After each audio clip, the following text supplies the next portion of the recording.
Saya Nurul Hidayah, dosen program studi pendidikan biologi, Fakultas Keguruan dan Ilmu Pendidikan Universitas Sulawesi Barat.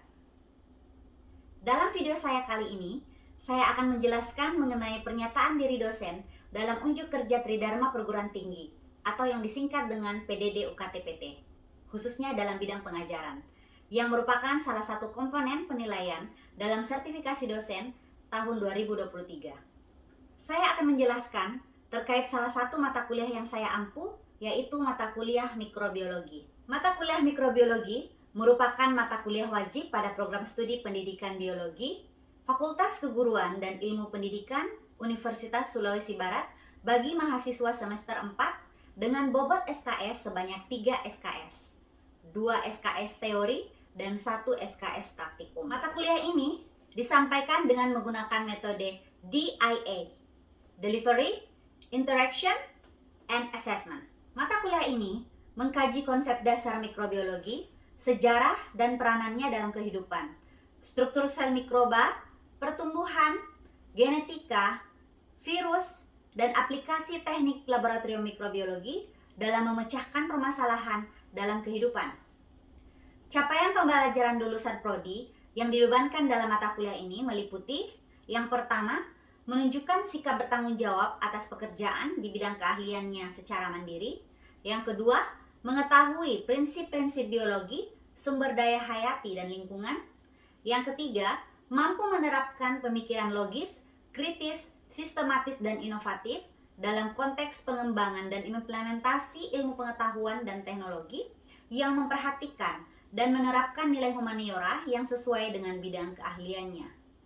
Selanjutnya, mampu merancang dan melaksanakan percobaan biologi untuk keperluan pembelajaran atau penelitian yang sesuai dengan kaidah ilmiah. Dan yang terakhir, mampu mengaplikasikan keilmuan biologi pada kehidupan sehari-hari yang bermanfaat bagi masyarakat. Sehingga capaian pembelajaran mata kuliah ini terdiri dari 5, yaitu yang pertama, mahasiswa mampu menjelaskan konsep, sejarah, peranan mikrobiologi pada kehidupan sehari-hari. Yang kedua, mahasiswa mampu membedakan mikroorganisme prokariotik dan eukariotik serta bakteri gram positif dan negatif dalam dimensi kerja kelompok maupun secara mandiri. Selanjutnya, mahasiswa mampu menerangkan pertumbuhan, genetika mikroba, virus, dan mikrobiota tubuh manusia secara logis dan sistematis. Yang keempat, mahasiswa mampu melakukan percobaan laboratorium berbasis prinsip teknik mikrobiologi. Dan yang terakhir yaitu mahasiswa mampu menerapkan pengendalian mikroorganisme patogen berbasis senyawa antimikroba secara mandiri dan inovatif. Capaian pembelajaran mata kuliah tersebut kemudian dijabarkan dalam 12 sub CPMK sesuai dengan materi pembelajaran.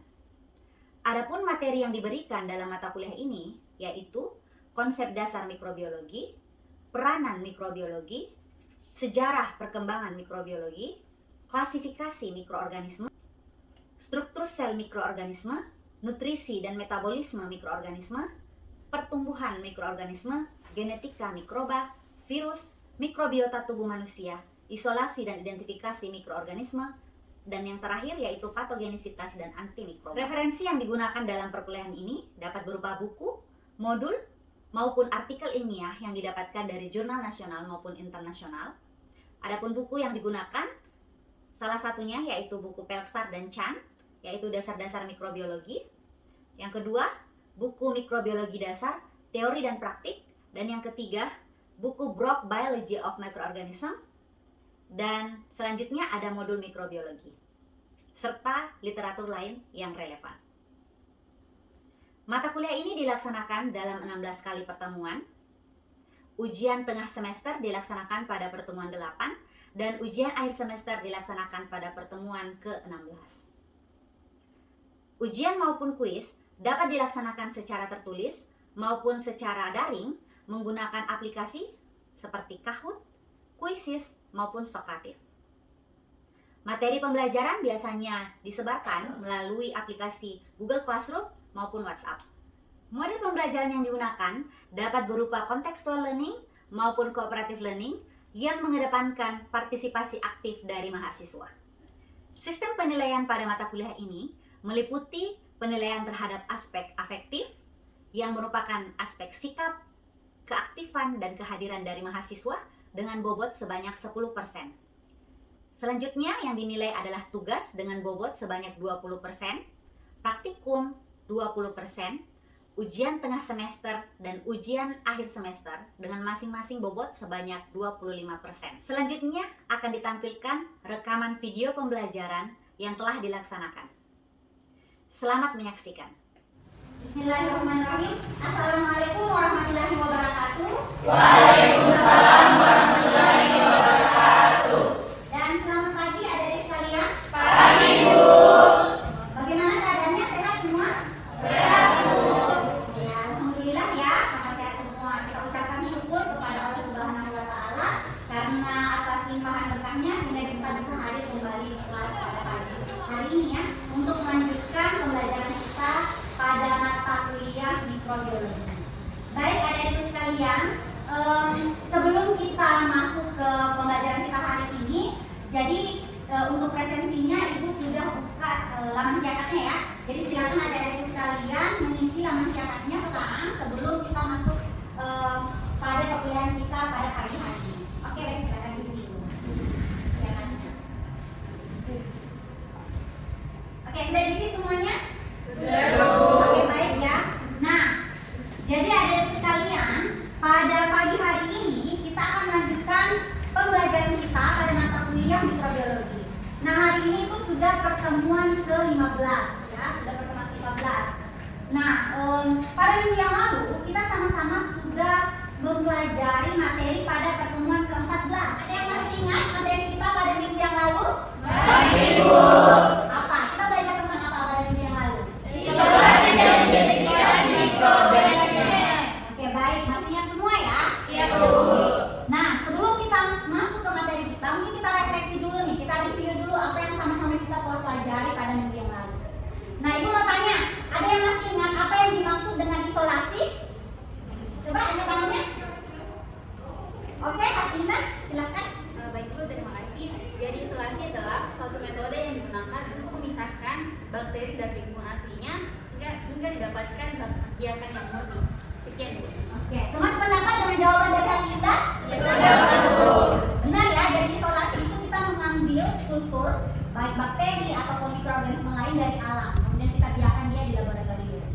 Nah, kalau identifikasi, ada yang masih ingat apa itu identifikasi dan proses seperti apa saja yang bisa kita lakukan untuk identifikasi? Ada yang masih ingat? Oke, ya, Elma silakan.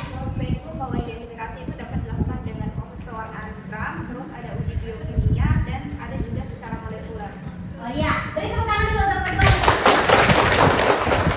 Benar sekali ya. Jadi apa yang tadi teman-teman paparkan, pengertian isolasi, kemudian pengertian dari identifikasi dan metode apa yang bisa kita lakukan itu benar sekali. Jadi dalam identifikasi kita, yang paling pertama bisa kita lakukan itu pewarnaan gram. Nanti kita bisa tentukan dia itu gram positif atau gram negatif.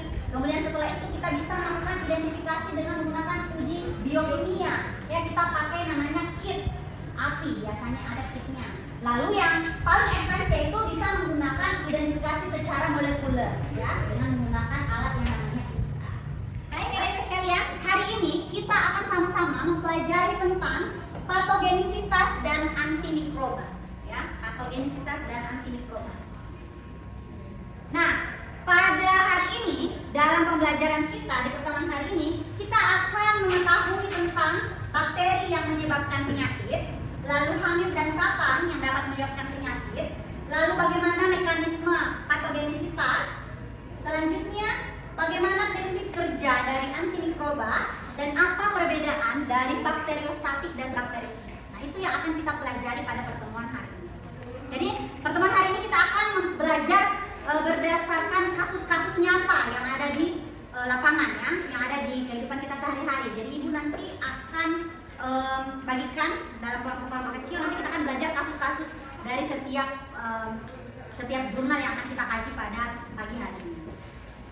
Baik, nah sebelum kita masuk ke sana, kita harus mengerti dulu apa yang dimaksud dengan patogen.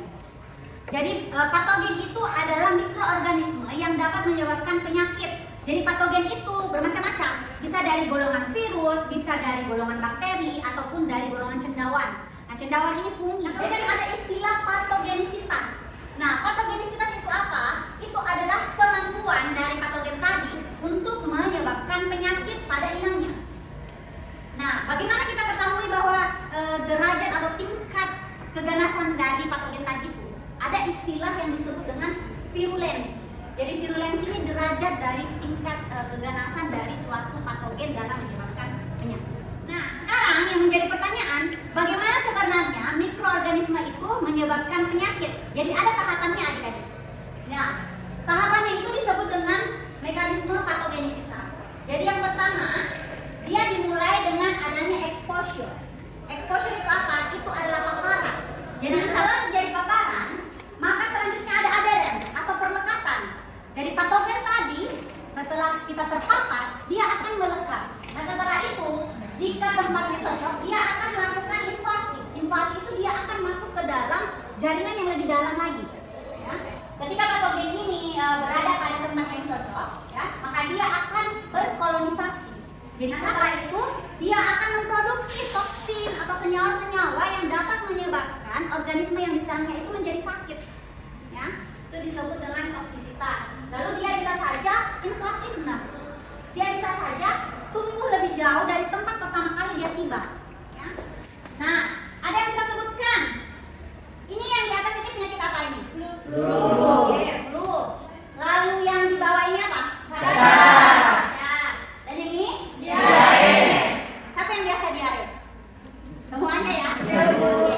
Tahu nggak diare itu yang menyebabkannya apa? Hah? Ada yang jawab bakteri, ada yang jawab virus.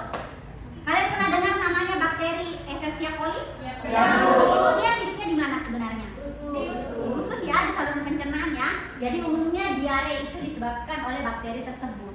Nah, kalau yang di atas, siapa yang sering flu? Sering ya. Nah, kalau flu itu atau influenza yang menyebabkannya apa? Virus. Sepakat semuanya virus? Virus apa namanya? Virus influenza ya.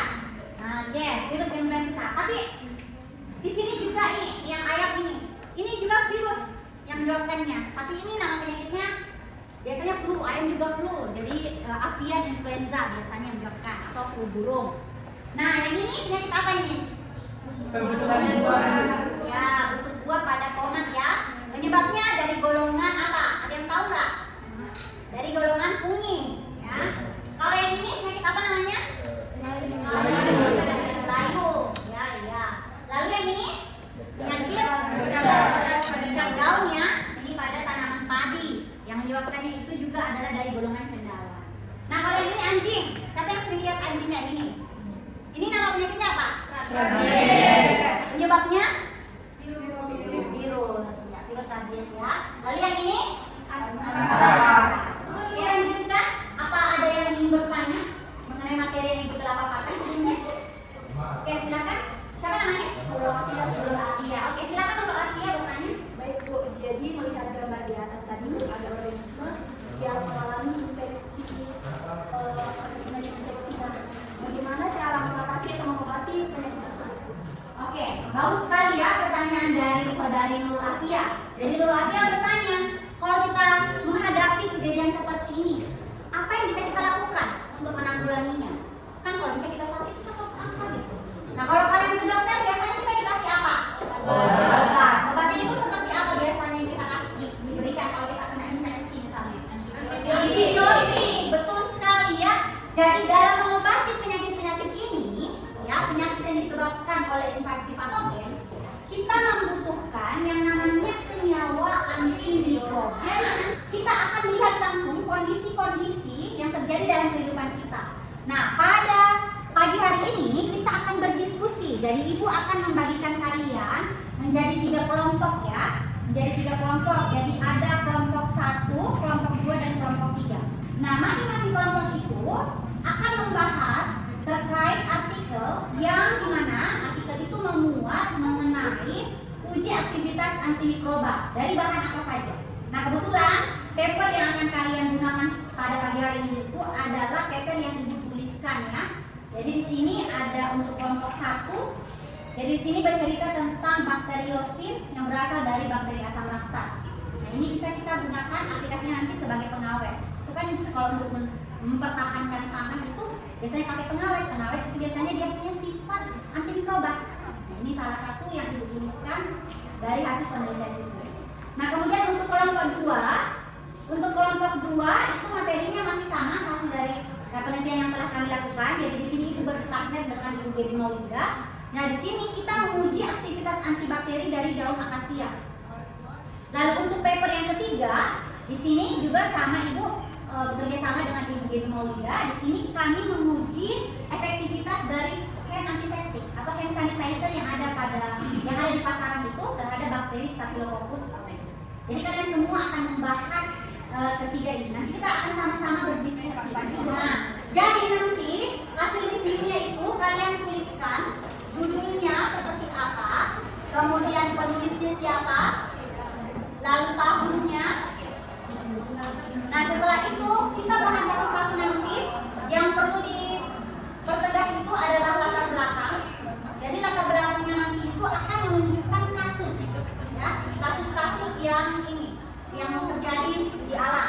Kemudian yang kedua itu kita bercerita lagi tentang metode yang digunakan. Lalu yang terakhir hasilnya seperti apa. Nanti kita akan rangkum sama-sama hasil diskusi kalian. Jadi ketiga paper ini nanti itu beda-beda. Kita akan lihat di mana perbedaannya, ya.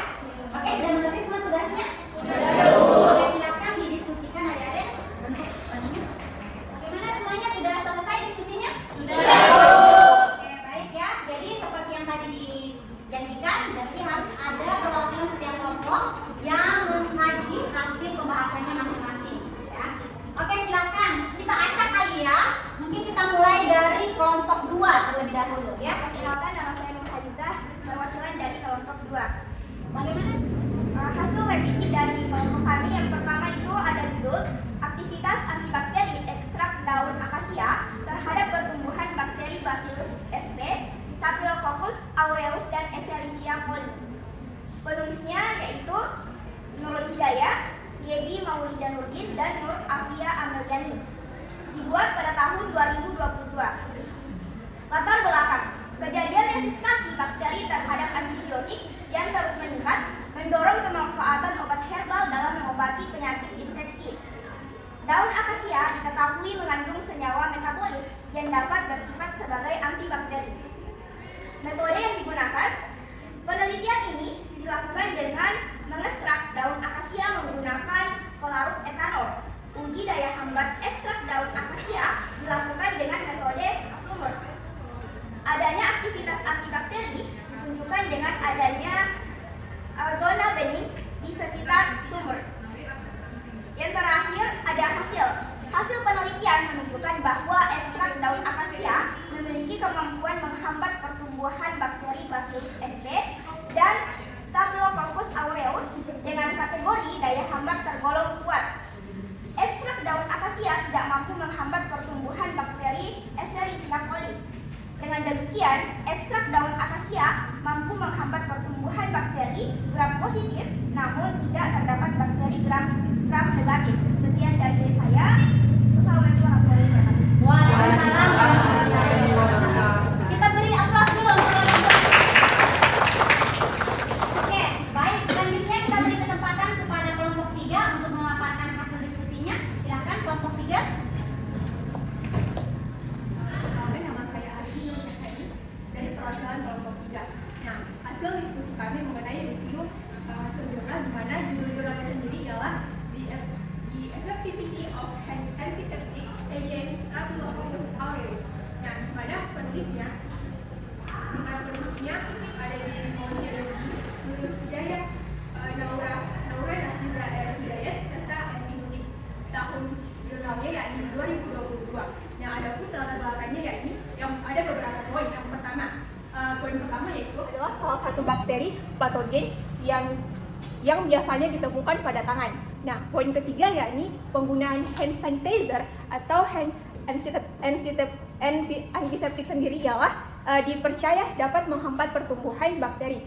Nah, dan yang terakhir bahwa saat ini banyak variasi antiseptik yang berada di pasaran. Untuk itu dilakukan penelitian ini untuk mengevaluasi efektivitas hand antiseptik terhadap bakteri Staphylococcus aureus.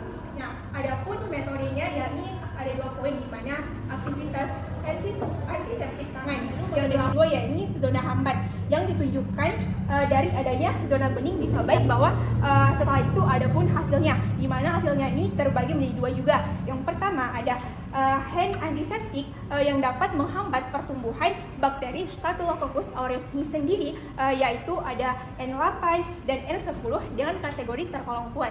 Nah, yang kedua itu ada hasil yang kedua yakni ada antiseptik. Ada antiseptik N1, N2, N3, N4, N5, N6, N7, dan N9 di mana tidak mampu dalam menghambat pertumbuhan bakteri Staphylococcus aureus sendiri. Nah, sekian pemaparan review dari kelompok kami.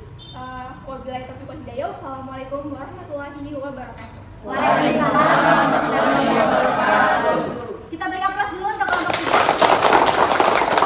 Nah, untuk kesempatan yang terakhir kita berikan kepada kelompok 1. Silakan membacakan hasil diskusinya.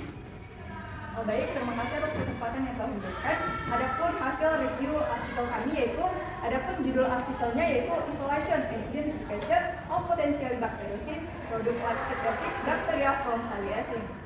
Adapun penulisnya yaitu Nur Hidayah, Iman Rusmana, dan Nisa Rahmaniani Barik yang diterbitkan pada tahun 2021. Adapun latar belakangnya yaitu meningkatnya kasus resistensi bakteri, THD antibiotik, dan kebutuhan akan pangan yang mengandung senyawa aditif dalam jumlah kecil seperti pengawet melahirkan gagasan untuk mengganti senyawa aditif tersebut dengan bahan yang lebih aman. Kemudian, adapun solusi yang ditawarkan untuk mengatasi masalah tersebut adalah dengan memanfaatkan senyawa antimikroba yang dihasilkan oleh bakteri asam laktat, yaitu bakteriosin. Hal inilah yang mendasari dilakukannya penelitian ini. Kemudian, metode yang digunakan yaitu yang pertama, uji aktivitas bakteriosin dari bakteri asam laktat terhadap bakteri Staphylococcus aureus, dan Escherichia coli dilakukan dengan metode difusi cakram atau Paperbis. Kemudian yang kedua yaitu pada metode ini kultur sel bakteri asam laktat dan supernatan yang telah dinormalkan pH-nya diujikan dengan menggunakan metode tersebut. Kemudian yang ketiga yaitu adanya aktivitas antimikroba dan bakteriosin ditentukan dari adanya selang bening yang terbentuk yang dinyatakan dalam indeks penghambatan.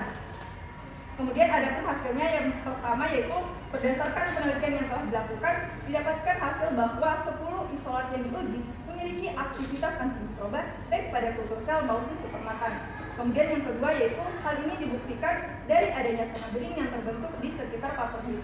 Kemudian yang terakhir yaitu 2 isolat yang terpilih yang memiliki indeks penghambatan paling tinggi yaitu isolat PB3.6 yang diidentifikasi sebagai Lactobacillus platanum dan isolat PG1,9 sebagai Lactobacillus brevis. Baik, itulah tadi hasil dari kami. Saya ucapkan terima kasih. Oke, baik. Terima kasih kepada kelompok 1 atas presentasi dari kelompoknya ya. Kita beri aplaus dulu untuk kelompok 1.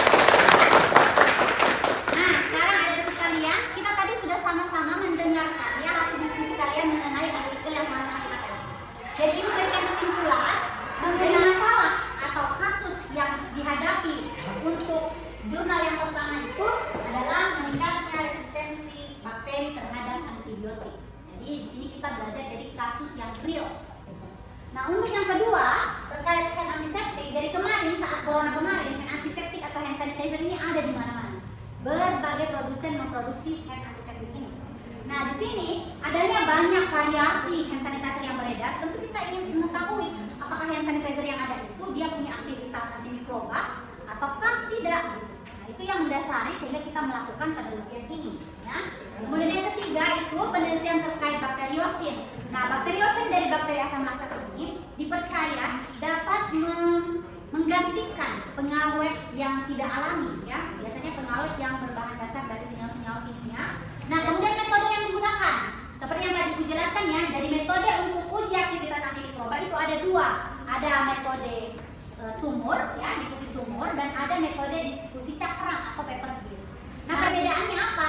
Kalau untuk yang metode difusi sumur itu kita membuat sumur pada permukaan agar, lalu untuk yang bakteriosin tadi itu kita menggunakan paper disk. Dari kultur atau supernatant itu kita sepertikan pada paper disk. Nanti kita akan lihat untuk kode 2-nya sama. Kita akan lihat zona bening yang terbentuk dari sekitaran sumur atau di sekitaran paper disk. Oke. Nah, untuk yang ketiga terkait hasilnya. Jadi untuk yang akasia itu kita ketahui bahwa ekstrak akasia itu dia mampu menghambat bakteri gram positif, namun tidak bisa menghambat bakteri gram negatif. Ini kenapa bisa demikian? Karena struktur dari dinding sel bakteri gram positif dan negatif itu berbeda. Ya. Nah, kemudian untuk penelitian terkait antiseptik, ternyata dari 10 antiseptik yang kita uji di lapangan itu ternyata hanya 2 yang memiliki aktivitas antimikrob terhadap bakteri Staphylococcus aureus. Bisa kita bayangkan ya, kita membeli hand sanitizer dari toko, kemudian ternyata tidak ada gunanya gitu ya. Nah, yang ketiga itu untuk bakteriosit dari 10 kita mengisolasi ya, tapi kita pilih 10, kemudian diseleksi lagi. Dari 10 itu didapatkan 2 bakteri yang terbaik, memiliki aktivitas antimikroba yang terbaik, yang diidentifikasi untuk yang PB36 diidentifikasi sebagai Lactobacillus plantarum, dan yang PG19 diidentifikasi sebagai Lactobacillus brevis. Jadi itu tadi ya kesimpulan dari hasil review artikel kita berdasarkan studi-studi kasus yang ada dan real kita hadapi dalam kehidupan ini. Ya, sampai di sini ada yang ingin ditanyakan atau semuanya sudah jelas adik-adik? Jelas, Bu. Oke, baik adik-adik sekalian ya. Jadi untuk pertemuan hari ini kita sama-sama sudah mendengarkan penjelasan materi dari Ibu ya, dan kita juga sudah mendengarkan review artikel yang sama-sama dikerjakan secara berkelompok ya. Nah, untuk itu adik-adik, inilah akhir dari materi kita ya untuk mata kuliah mikrobiologi. Nah, jadi untuk pekan depan itu kita sudah memasuki ujian akhir semester ya. Jadi Ibu ingatkan, tolong semuanya pelajari kembali materinya terkait mata kuliah kita mulai dari pertemuan 9 di mana kita bicara tentang pertumbuhan, lalu pertemuan selanjutnya 9-10 di mana kita bicara tentang genetika, lalu selanjutnya tentang virus, lalu ada tentang isolasi dan identifikasi, dan untuk hari ini kita bicara tentang patogenisitas dan antimikroba ya. Jadi jangan dilupakan apa yang telah kita pelajari sebelumnya. Dan untuk ujiannya adik-adik sekalian, kita akan laksanakan secara tertulis. Jadi mohon semuanya hadir tepat waktu pada pekan depan ya. Dan kita akan sama-sama melaksanakan ujian dengan esai ya. Jadi siapkan saja alat tulisnya, nanti untuk lembar ujiannya akan disediakan oleh fakultas. Nanti kita tinggal ambil ke sana lembar ujiannya ya. Ada pertanyaan sebelum Ibu akhiri perkuliahan kita? Oke. Nah, kalau begitu kita akhiri perkuliahan kita pada pagi hari ini ya. Semoga apa yang sama-sama kita pelajari dapat kita dapatkan ilmu yang bermanfaat ya, yang dapat kita gunakan nanti. Oke. Dengan demikian Ibu akhiri perkuliahan kita pada pagi hari ini dengan ucapan wassalamualaikum warahmatullahi wabarakatuh. Waalaikumsalam warahmatullahi wabarakatuh.